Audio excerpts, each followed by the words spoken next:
The Secrets of Let's Science is brought to you by the StarQuest Production Network and is made possible by our many generous patrons. If you'd like to support the podcast, please visit GiveStarQuest.com. 3, 2, 1.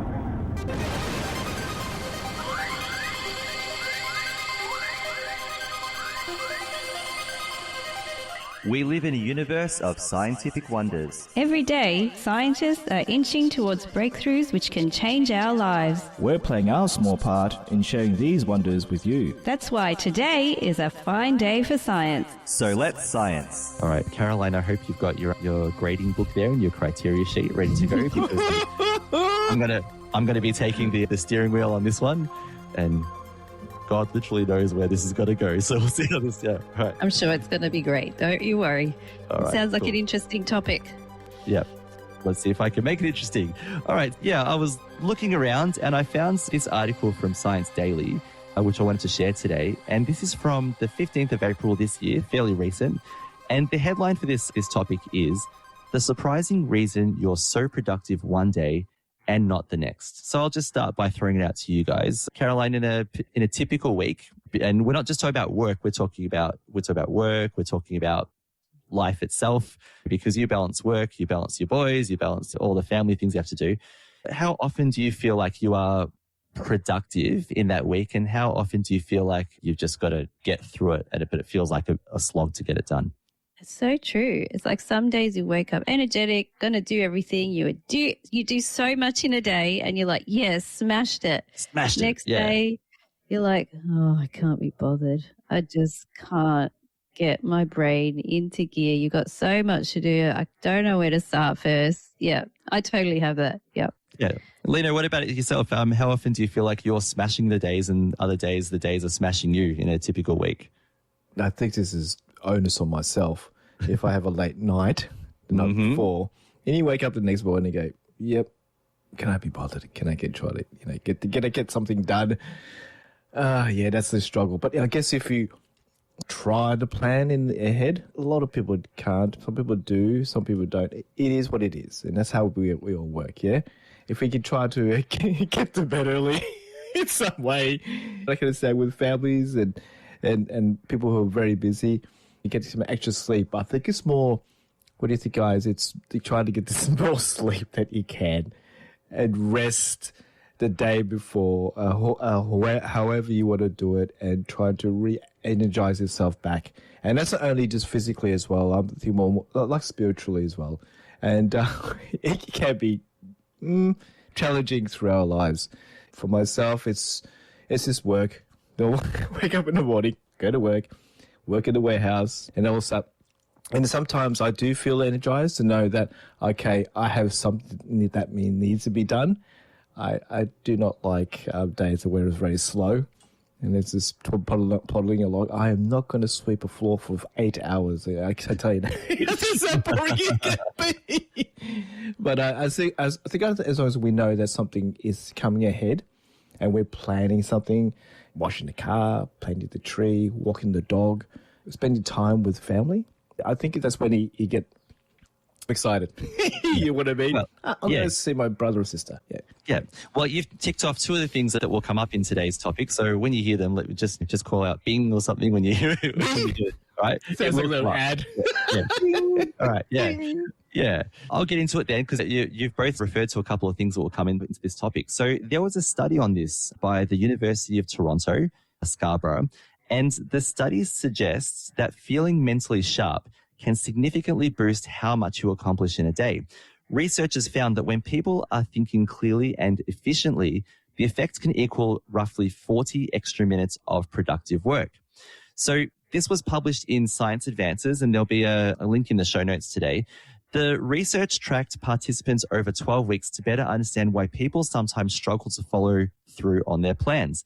The finding points to daily shifts in mental sharpness as a key factor. So on days where participants felt more mentally alert, they were more likely to set goals and complete them, whether tackling schoolwork or doing everyday tasks like making dinner. Some days, everything just clicks, and on other days, it feels like you're pushing through fog, says Sandri Hutchison, Associate Professor in the Department of Psychology at the at U of T, or University of Toronto, Scarborough, and the lead author of the study. What we wanted to understand was why that happens and how much those mental ups and downs actually matter. So they did this study, and here are some things that they found. So first of all, what is mental sharpness? It refers to how clear, focused, and efficient a person's thinking is at any given time. So when it's high, people tend to concentrate more easily, make quicker decisions, and follow through on tasks. When it's low, even simple activities can feel difficult. Now, guys, before I go on, I can relate to this a lot because at work, I'm a high school teacher. So I've got the teaching side of things and I've got the admin side of things. I love both because both have an important purpose. But there are times where a really simple task like filling out a form to book a bus or to organize an excursion just feels like a grind, like it's really hard to get through. And it's usually because I do it at the end of the day. And so my mental sharpness gets dropped. And I'm just pushing through trying to get this task done so that I won't have to do it tomorrow or because it just needs to get done. So I can really relate to that. So what they did was instead of comparing different people, they followed the same individuals over a period of time. So this allowed them to see how changes within a single person influence their daily success or struggles. So the participants completed short daily tests that measured how quickly and accurately they could think.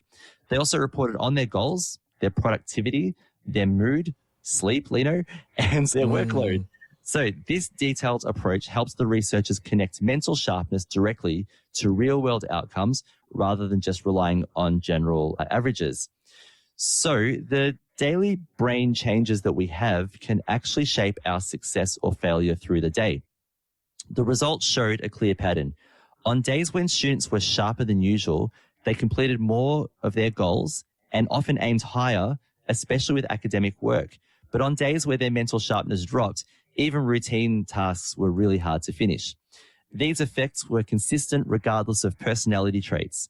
So qualities like grit or self-control influenced overall performance, but they didn't prevent people from having less productive days.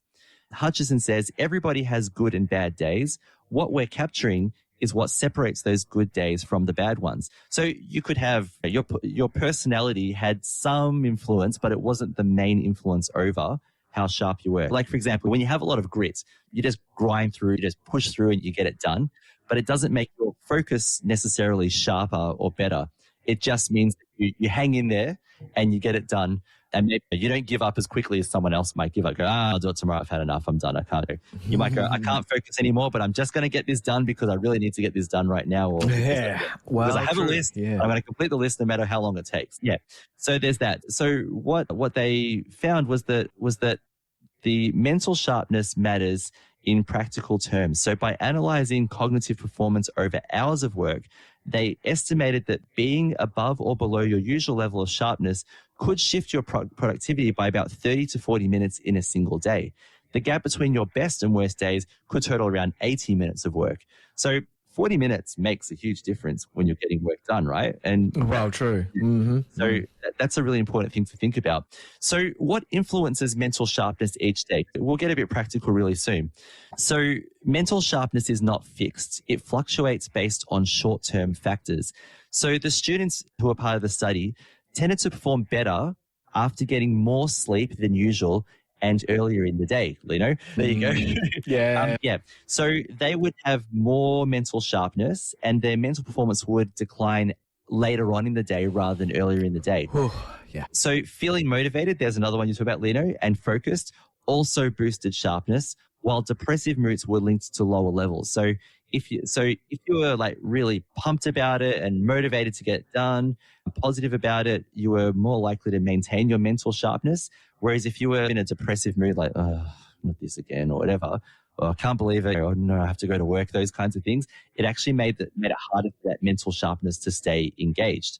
Hutchison says that, I've just gone a bit further than I wanted to. Firstly, I want to say that workload showed a mixed effect of the amount of work that you have. So putting in longer hours on a single day was associated with higher sharpness, suggesting that people can rise to immediate demands. However, extended periods of overwork had the opposite impact and it lowered mental sharpness and made it harder to stay productive. So you could be mentally sharp and smash out a whole lot of work in a day, and that's fine. You could do that. If you did it over several days, say 2 to 3 to 4 days, then the decline got worse and worse as it went along. So yes, you can like grind out a massive day of working a year. That was awesome. I did that. So that's not necessarily going to affect you too much. It's just the prolonged amounts are over days and days. So that's, yeah. So Hutchison says that's the trade-off. You can push hard for a day or two and be fine. But if you grind without breaks for too long, you will pay the price later. So although the study focused on university students, the insights likely apply more broadly. And I think the three of us have already hinted at that with some of the things that we said. So the findings point to practical ways people can improve their changes of having more productive days. So Hutchison says from our data, or data, depending who you're talking to, there are 3 things you could do to try and maximize mental sharpness. 1 is getting enough sleep. 2 is avoiding burnout over long periods of time. And 3 is finding ways to reduce depressive traps. She also emphasized the importance of being patient with yourself when you are not at your best. Sometimes it's just not your day, and that's okay. Maybe this is the day where you cut yourself a little slack.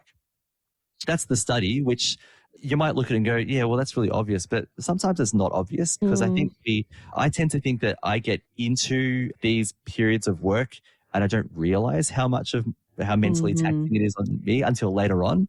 A couple of days later, it's like, oh, okay, I've walked into that one again, and now I feel like I can't do anything today. Yeah. But I think it's important what she said about, now I'm paraphrasing, but she said basically be kind to yourself in these moments, because you're not meant to be like a superhuman. And there are some things like better sleep, etc., that you can do to improve your mental sharpness and get that extra 40 minutes in the day. What are your thoughts on that, Caroline? Totally. Oh, yeah, I've been thinking about what you've been saying and then how it applies to me. Like on my work days, I feel like I'm the best in the morning. So I'll wake up, I'm sharp in the morning. As the day goes on, it declines. My sharpness really declines. So all my brain power is like focused like maybe up to lunchtime. After lunchtime, it's like, oh my gosh, I've really got to push to keep working and keep getting stuff done. And then I find when I've finished work and I'm just sitting down for a break, I'm brain dead. It's gone because I've used up so much mental energy. But I definitely find just in general, mornings are my best. Like I'll get up and that's it. So it's interesting. And definitely with sleep and mood, like I can relate to all of that. Makes a whole lot of sense. What do you think, Lino? After hearing that, you're going to add a couple of extra hours, 40 winks to your day? Oh, definitely I have to. Like I said, it's having a late night isn't just either scrolling on your phone or your iPad. Screens. Well, that's another different topic. But yeah, it's just having good sleep, restful sleep as well. Even though sometimes you go to bed early, sometimes I've done it, and my brain goes, oh, wait a minute. No, I'm still awake. And your body's going, no, that's the conflict that comes in with you guys. That's the worst. I've had it for a couple of nights. And part of trying to find a routine, and especially with people, like I said, with people with families, trying to find that routine, it can be hard and stressful. And we can always hope and pray that they can go through that.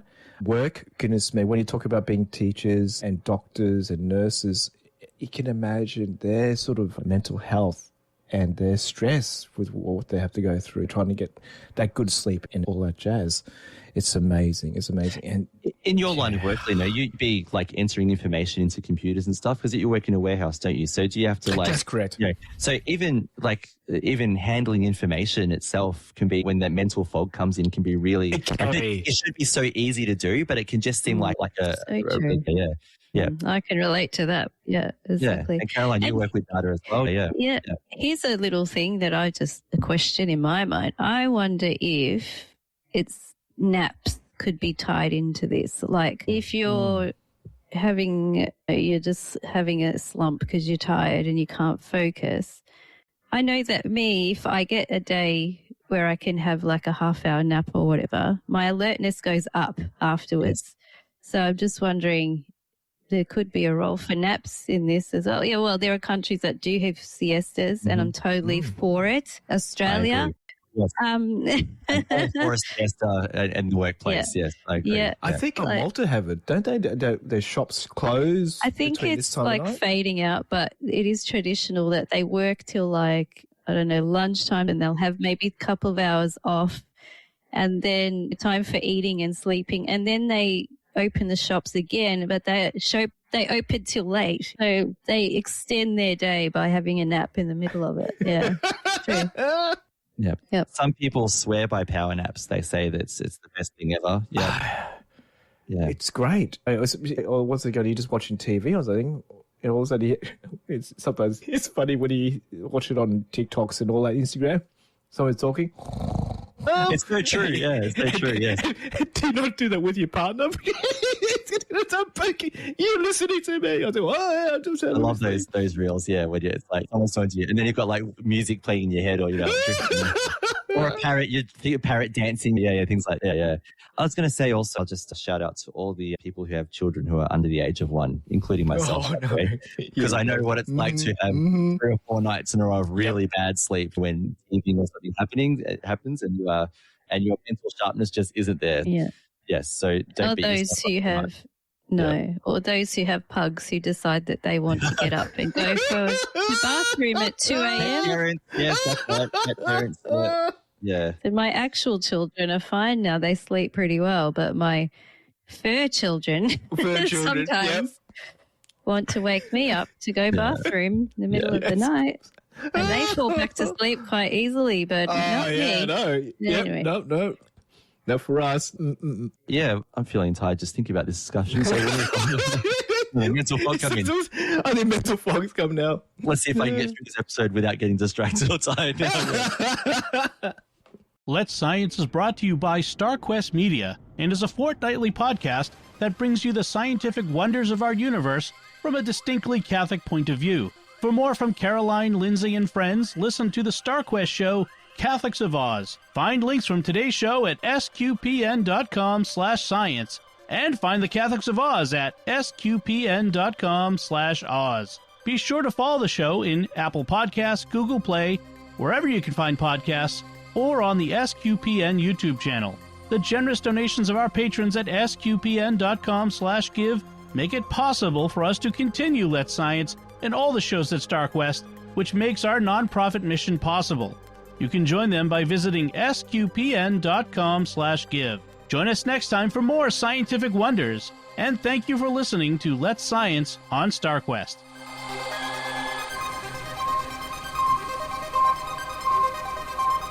Here's another show on the StarQuest network you're sure to enjoy, The Catholics of Oz. Find it wherever fine podcasts are found, or at sqpn.com/Oz.